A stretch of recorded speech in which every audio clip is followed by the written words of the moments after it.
What's going on, everybody? Welcome to Moose Media. I'm Moose B, and I'm joined by Akil Thomas, player for the Los Angeles Kings, former player of the World Junior Team Canada. How are you, my friend? Yeah, I'm good. How are you? I'm doing good, man. You know, I'm trying to keep myself entertained during quarantine, you know, as you are. What are you doing to keep entertained right now? Are you working out? You're keeping busy? Yeah. I've been working out a ton. Been like stick handling, rollerblading, do as much as I can to kind of mimic, being on the ice. And it's actually been fun to, spend extended time with family and get to know like my family a little bit more. Just because my parents both moved to the States, so I'm with my aunt and my uncle. I'm with my cousins that I probably don't see as much as I'd want. My little cousin, I think he's 5 or 6. He plays Fortnite and he gets like 12 to 15 kills a game. Like, he's unbelievable at it. So what? Nuts, yeah. Dude, even I don't play Fortnite, and I know that's like insane. Yeah, I know. I play here and there, and like I don't even get 10. Like, I've never really gotten 10. So it's nuts. I'm playing in basically a Fortnite charity like Twitch thing. I'm gonna play as much as I can this weekend, kind of touch up my skills a little bit. So you gotta gear up with the kids, man, because they'll get you trained right. Yeah. We obviously know about what happened this past year with the World Juniors and how you scored the golden goal, but after that happened, a teammate of yours, Liam Foodie, came to the screen and he was yelling, Scarborough, right? Scarborough! But I want to know, because you plot yourself in the U.S., do you like self-identify as a Scarborough man? Like, is that what your claim is or not? Yeah, 100%. From VP in 401, Johnny Burger. So okay, nice. I definitely claim that block for sure. Definitely take pride in being from Scarborough, and obviously Liam does as well. So after that happened, the Raptors brought you out into the court and you got to, flex the gold medal and stuff. How cool was that experience? Like the way they treated you and did all that?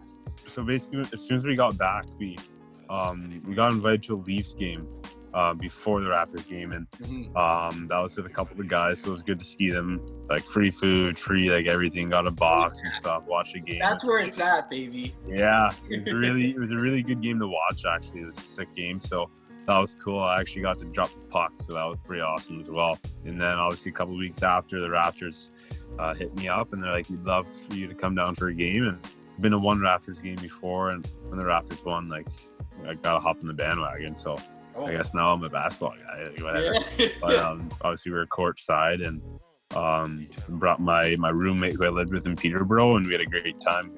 That courtside experience is different, though. I did my first ever courtside game.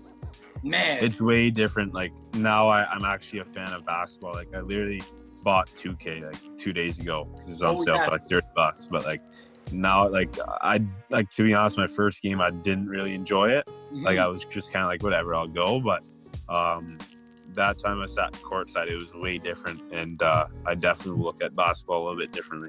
Well, speaking on players, in your sport, and guys like LeBron's a two-way type player, can play both defense and offense. You're a two-way player as well on the ice. You like to pride yourself on the offensive and defensive side of the puck.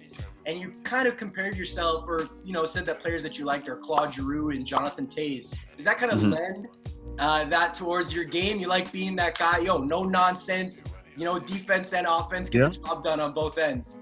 Yeah, I think I look at those guys, and I think that they're leaders on their team, and obviously they're really skilled, and but I think they probably don't get as much credit as they deserve, just because like they're two-way guys, and I just want to be a guy who can obviously play both ends of the ice and be a leader, and be like one of the main guys too. I'm a centerman, so I take pride in draws and stuff. So, just little things like being the guy to take the big draw at the end of the game, or I look up to those guys for that reason, and obviously that's what I'm trying to become. Well, honestly, I've actually never played hockey, but I'd like to think if I did, I'd definitely be a late game, win the draw kind of guy.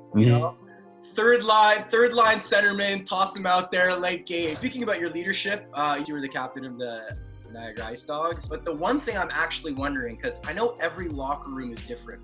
Some guys got like a team aux where like everybody gets to say a little something. some teams got the one guy who's like always just playing the bangers. But as the captain, do you get like final say on like what goes on in the speaker? Are you like, yo, boys? Yeah. Oh yeah. 100%. Yeah. Just the older guys as a whole kind of control the music. I enjoyed playing music a lot too. So. Okay, so what did you bump then? So when you got the privileges, what were you playing to get the boys fired up? I bumped Nav. I bumped 21 Savage. All right. Lil Uzi for sure. A couple of Drake songs. Lil Mosey I like now. Like some are bangers, some are like a little bit weird. You probably don't want to play before a game, but definitely Juice WRLD as well. Kind of like the mainstream guys, I guess, right now. But I can listen to like a slow, weird song and get just as pumped up. Like if I like the music I'm listening to, then it pumps me up. So I heard a story about you used to love 7 a.m. mornings in Kissimmee with your dad. Yeah. To go to the rink in the morning. Do you think that he might have been afforded the same opportunity had he been born at your age, like in your time now? Yeah, that's a tough question. My dad didn't really have a lot of money growing up. He grew up kind of poor, and to even go to skates and train and get the proper equipment to play AAA, like it cost a lot of money. It didn't cost nearly as much as it did back then as it does now. So maybe he would have had less opportunity because, the cost of living nowadays, are way higher. That's a good question, but just even from talking to scouts at meetings, like before I got drafted and stuff, like a lot of them remember my dad and was like, your dad was a really good player. Like I remember him. It's kind of interesting because like the hockey world is so small in Toronto, and it's just crazy how everyone kind of knows each other. And obviously my dad didn't make the NHL. He came kind of close to it, but he knows so many people from just playing in the minors, so it's pretty crazy. Yeah, that is crazy. That must have been a little bit of a trip for you, to walk into a scouting room and people be like, yeah, I remember scouting your dad, and you're like, yeah.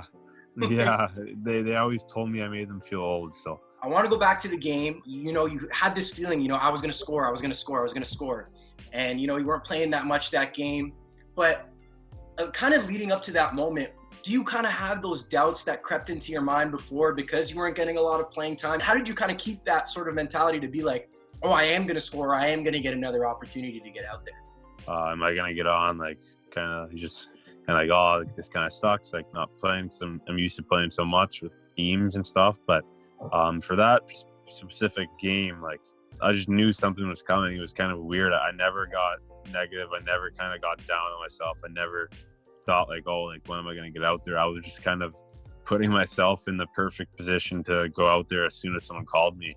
So I wasn't even thinking about, whether or not I was going to go. In my mind, like I knew I was going, I just didn't know when. And I just felt like something was going to happen. So I remember when Dale was figuring out who was going to go on the ice, it kind of felt like eyes on my back. And I just, for some reason, knew he was going to call me. And that whole period, like I was talking to myself saying like, I'm going to score. And it's kind of weird because like something my mom's taught me throughout the years, just speaking stuff into existence. So it's kind of crazy how, as soon as I get out there, everything kind of happens perfectly for me and I score, and obviously end up scoring probably the biggest goal I ever scored. So I just can't really put into words kind of how I felt after. And obviously I'm still kind of riding that wave. It's been pretty good.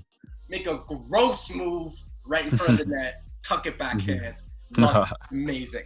Thank you. Let's switch gears to your apparel brand. You potentially wanted to use Zale as a way to affect homelessness and youth and stuff like that. So why don't you talk about that a little bit in your interest, hopefully in the long run in the future? Yeah.